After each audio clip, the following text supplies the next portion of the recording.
সকলকে নিজেদের কথায় ঘুলিয়ে বোকা বানাতে পারলো। এবার অনুশ্রীর দাদাকে কোনো মতে ঘায়েল করতে না পেরে রীতিমতো অনুশ্রীর দাদার কাছে হাতে নাতে ধরা পড়ে গেল ভ্যাবলা, গৌরী এবং রাজ মিলে। হ্যাঁ বন্ধুরা, ভিডিওটা লাইক দিয়ে দেখতে থাকুন। যে মুহূর্তে কিনা পরদিন অনুশ্রী পিসিমণি যখন কিনা বলতে থাকে যে নাও এবার তোমরা রেডি হয়ে নাও, ও তোমার বর রাজকে বলে দাও বরঞ্চ যে দাদা ওর জন্য খেতে অপেক্ষা করছে, সেখানে গিয়ে কিন্তু ওকে হাল চাষ করতে হবে এবং সেই সমস্ত কাজে যে ও কতটা পারদর্শী সেটা আজকেই হাতে নাতে আমরা প্রমাণ পেয়ে যাবো। ঠিক সেই মুহূর্তে যখন কিনা ভ্যাবলা রূপে ঈশান যখন কিনা সেজে উঠে এবং ঈশান যখন বলতে থাকে যে এই ভাইদা তুই আমার একটা ফটোশ্যুট কর না প্লিজ, ভাইদা ভাইদা আমার রিকোয়েস্ট। ঠিক সেই মুহূর্তেই রাজ যখন কিনা ভ্যাবলার ছবি তুলতে নেয় এবং সেই মুহূর্তে যখন কিনা অনুশ্রী পিসিমণি এবং দাদা গিয়ে হাজির হয় এবং সেইখানেই যখন কিনা আয়ুষের হাত থেকে ফোনটা পিছলে পড়ে যেতে নেয় এবং আয়ুষে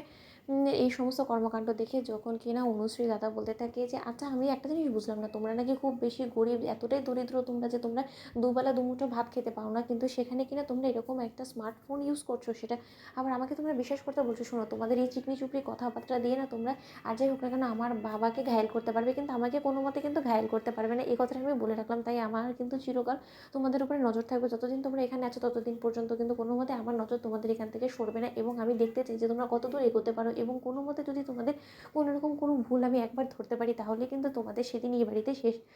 দিন হবে। ঠিক সেই মুহূর্তে যখন কিনা ভ্যাবলা অনুশ্রীর সঙ্গে প্রেম করার জন্য যখন কিনা ফাঁকা বাড়ির সুযোগটাকে কাজে লাগিয়ে যখন কিনা অনুশ্রীর কাছে ছুটে যায় এবং সেই মুহূর্তে হাতে নাতে যখন কিনা অনুশ্রীর দাদার কাছে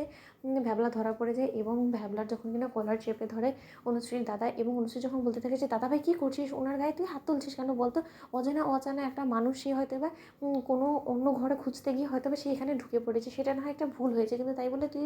তার গায়ে এরকম করে হাত তুলবি। ঠিক সেই মুহূর্তে ভ্যাবলা যখন বলতে থাকে যে না এই মুহূর্তে মাথা গরম করলে কোনোভাবেই চলবে না, কারণ একবার যদি অনুশ্রীর দাদা সন্দেহ হয়ে যায় তাহলে আর রক্ষে থাকবে না এবং আমাদের তীরে এসে তরি ডুবে যাবে, সেটা কোনো মতে হতে দেওয়া যাবে না। ভাইদা এবং কুসুম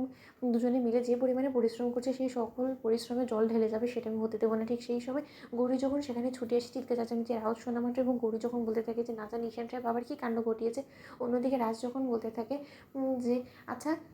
তোর ভ্যাবলা এখানে আসার কী কারণ বলতো, অন্যদিকে ভ্যাবলা যখন বলতে থাকে যে বিশ্বাস কর ভাইদা, আমি এখানে এসেছি রীতিমতো আমি আমার ঘর খুঁজে পাচ্ছিলাম এবং কোথা থেকে কোথায় গেলে যে আমি আমার ঘরটা খুঁজে পাবো সেটা খুঁজতে খুঁজতে আমি রীতিমতো এই ঘরে এসে পৌঁছেছি এবং এতে করে উনি আমাকে ভুল বুঝে আমাকে মারধর করছে। ঠিক সেই মুহূর্তে অনুশ্রী পিসিমণি যখন বলতে থাকে যে দেখো তোমাকে একটা কথা বলে রাখছি ভ্যাবলা, তুমি আসার পর থেকে কিন্তু অনুশ্রীর উপরে তোমার বেশ নজর এবং সেটা আমরা খুব ভালো করেই বুঝতে পারছি। তাই আর যাই হোক না কেন আমাদের মেয়ের কোনো রকম কোনো সর্বনাশ করার আগে গৌরী তুমি তোমার দেওরকে বাড়ি থেকে তাড়ানোর ব্যবস্থা করো, নয়তো বা তোমরা অন্য কোথাও থাকার ব্যবস্থা করো, কারণ দাদার চোখে ধুলো ছুঁড়তে পারলেও তোমরা কোনো মতে আমাদেরকে বোকা বানাতে পারবে না, কারণ আমরা বেশ কিন্তু